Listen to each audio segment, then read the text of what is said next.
bari yardımda vadi Türkmen dogollama yadigarı edip aydeyni meselesini kan adamlara kan denanalın zihni harap inşallah şun kadir yiyeceğin hürmetine 2 dakikanın içinde hizmetinizi açıklayıp aytıp vereyim. O da ne mesele? Meseleye taaddüdü zevcat. Bir adam 2 denana, 3 denana ve 4 denana almağı var ada. O cidden havasını cem edin. Huday Teala Kur'an-ı Kerim'de Sure-i Nisa'da diyor فَاِنْ خِفْتُمْ أَلَّا تَعْدِلُوا فَوَاحِدَةً Allah ne diyor? Eğer korksanız adalet edip bilmernip men Huday icazet vermeyen 2 denananı almayı, 1 denanı almalı. Yani ne bir adam bir erkek mi korkar mı adalet riayet etmeden bir mert cavan oğlunun soruğun nişi? Ne cevabını aytıp vereyim. Yani evvelki 2 denanı alacağı adamın evvelki şerti asabı salim, asabına musallat adam olmalı. Her Müslüman öz asabına musallat da olsa yeni min 2 denanı alacak deyse şol adam zalim, şol adam günahkar hem dünyasını ve hem kıyametini yakıyadı.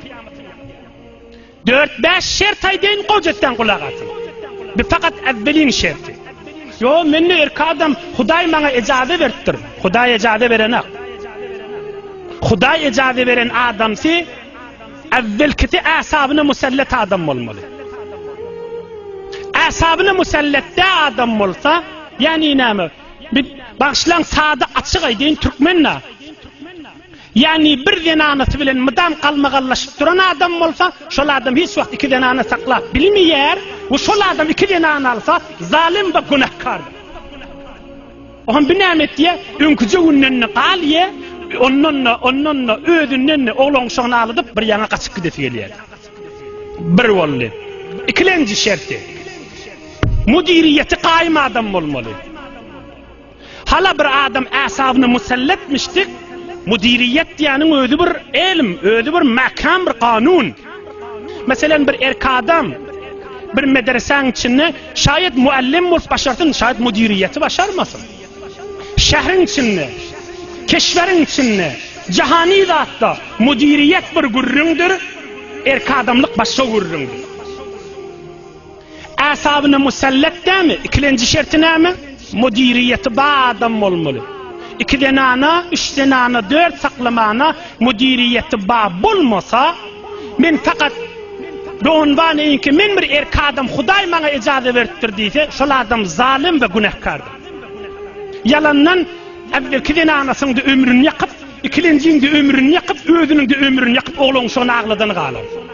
2 şert bollu. 3. şerti ilmi var olmalı. İlim, alim olmalı. Yani ne alim olmalı? Yani Muhammed Resulullah aleyhisselam 9 denanası varmış.